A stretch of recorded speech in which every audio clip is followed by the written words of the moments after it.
All right, the big story, Prince Andrew's arrest. It's historic, absolutely wild, and all over the news. Police cars at Sandringham, searches at Royal Lodge, King Charles refusing to publicly call him his brother. It's a mess. But there's another story, one nobody else is telling, about the woman who vanished the moment the walls started closing in. Fergie. Sarah Ferguson hasn't been seen publicly since September. Her companies are being shut down, her charities have dropped her, and somewhere overseas, she's sitting on enough royal secrets to bring down the entire institution. That's the real bombshell here, and it all started decades ago, on a villa balcony in the south of France. Let's rewind. On February 19th, 6 unmarked police cars rolled up to Wood Farm. 8 plainclothes officers arrested Andrew on suspicion of misconduct in public office, a charge carrying a maximum sentence of life in prison. This isn't just a scandal, it's a crisis the monarchy hasn't seen in 90 years. The arrest came after newly released documents showed Andrew allegedly forwarded confidential government trade reports during his time as a UK trade envoy. Even King Charles cut ties, referring to him in a statement not as "my brother," but as Andrew Mountbatten Windsor. That's a public, definitive severing. Piers Morgan, who knows Andrew and Fergie well, feared it would come to this, calling it an absolute bombshell. No member of the royal family has been arrested in his lifetime, but the arrest is just the surface.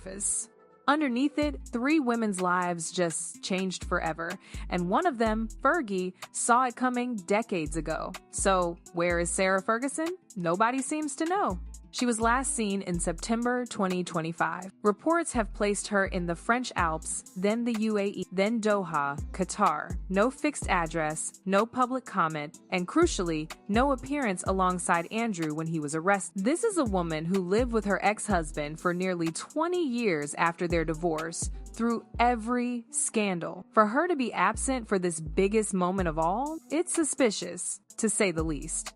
And it gets worse. Between February 13th and 16th, just days before Andrew's arrest, all 6 companies where Fergie served as sole director filed to be struck off. Every single one. Her charity, Sarah's Trust, announced it was closed. Multiple UK charities dropped her as patron. Her entire professional identity wiped clean in a matter of days. When you see someone dismantling their life that quickly, you don't ask what happened, you ask what's coming. Because what came out of those released documents wasn't just about Andrew. It seems Fergie has been deeply involved as well. Emails show Fergie visited a certain convicted financier in Miami just 5 days after his release from prison. She called him a legend and the brother she always wished for, even asking for a job as his house assistant, desperately needing money. A source close to the situation described her role simply, "She was a useful person who offered access to Andrew. Nothing more." If you remember the summer of 1992, you know where this pattern truly began. On holiday in a discreet villa in the south of France,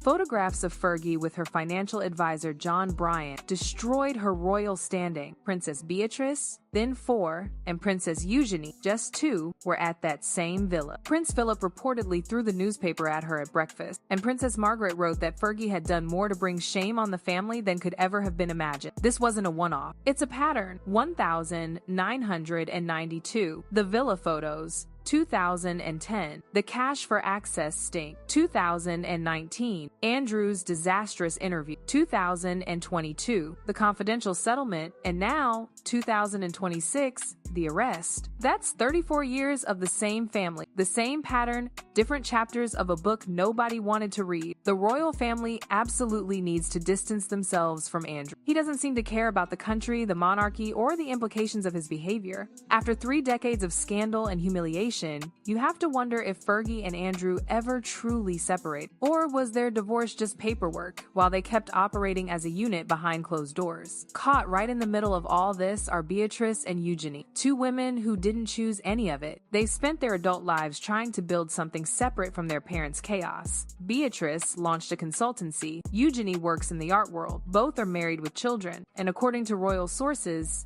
they feel duped. Their father repeatedly told them he'd done nothing wrong, and they believed him. But their reactions to all of this couldn't be more different. Beatrice is still in contact with Andrew. She was seen horse riding with him and her daughter just weeks before his arrest. She even invited him to her younger daughter's christening. She's described as being in damage containment mode, staying close, staying quiet, keeping her head down in the Cotswold. Eugenie, on the other hand, has gone in the opposite direction entirely. Insiders report she's cut off all contact with her father. Zero communication. One source compared it to the Beckham family situation. A complete severing. She won't take his call. She won't visit. And there might be a deeper reason for that beyond just anger. Eugenie co-founded the Anti-Slavery Collective, an organization that works to combat exactly the kind of crimes that shadow her father's former associates. The irony isn't lost on anyone. Both daughters are reportedly not just angry at their father, they're appalled by their mother's behavior too. Those Epstein emails from Fergie, calling a convicted man a legend, Beatrice and Eugenie have read them. The whole world has read them. Here's my take on Fergie. She spent 30 years positioning herself as the victim. Poor Fergie. Rejected by the royals. Poor Fergie. Left out in the cold. But every single one of these scandals, the photos in France, the cash for access sting, the financial begging, those were all her choices. At a certain point, you stop being someone things happen to, and you start being someone who makes things happen. And right now, the things she made happen are destroying her own daughters' lives. There's no sympathy for this lying grifter. She has shown her true colors. She is an utter disgrace. She is an embarrassment to the monarchy. And then there's the connection that makes this story even more complicated, because Fergie and Meghan Markle have more in common than either would ever admit. When Harry first brought Meghan to meet the royals, it was Fergie at Royal Lodge who taught Meghan how to curtsy before meeting the Queen. Harry himself confirmed this. Fergie came outside, demonstrated the curtsy, and Meghan copied. That's how Meghan Markle entered royal life, coached by the one woman the royals had spent decades trying to forget. Both second sons, both married, both branded outsiders, both clashed with the institution, and both eventually left. They then pursued media careers, books, TV, brand deals.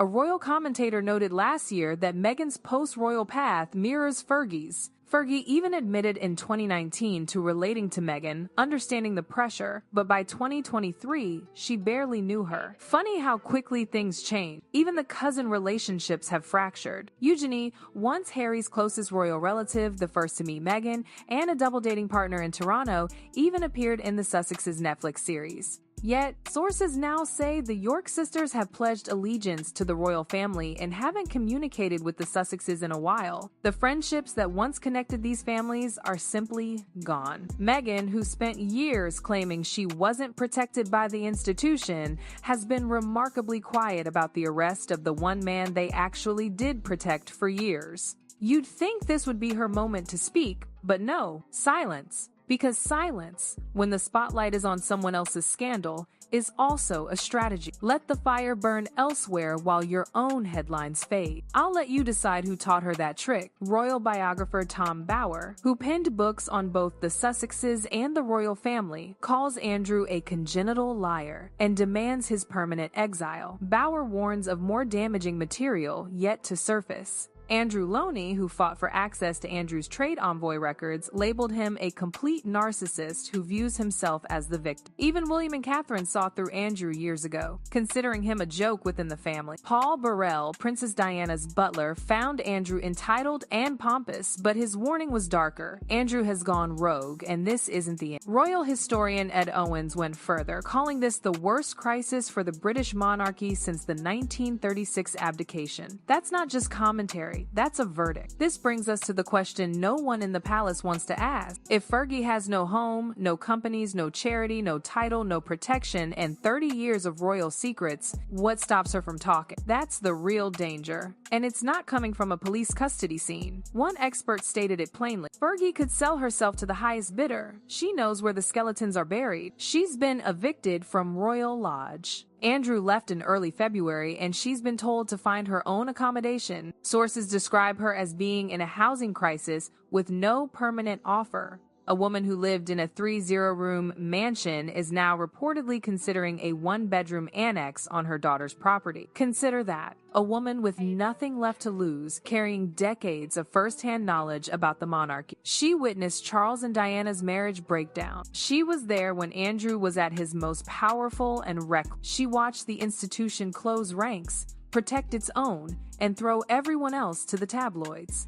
Every publisher, streaming platform, Anne, tabloid editor, would write a very large check for what Sarah Ferguson knows. The monarchy's biggest threat isn't Andrew in a cell, it's Fergie, somewhere overseas, with a phone every media outlet in the world would love to see ring. She blames Prince William and Princess Catherine for her misfortune, not herself. They arrested Andrew on his birthday, but the real gift, the one the monarchy definitely didn't want, is the silence from the one person who knows everything and has absolutely no reason left to keep quiet. Fergie knows. Meghan's watching. Beatrice and Eugenie are caught in the wreckage, and the institution that spent 34 years pretending none of this was happening just ran out of time. Some families fall apart over generations. The Yorks did it in a single lifetime. What do you think happens next? See you in the next one.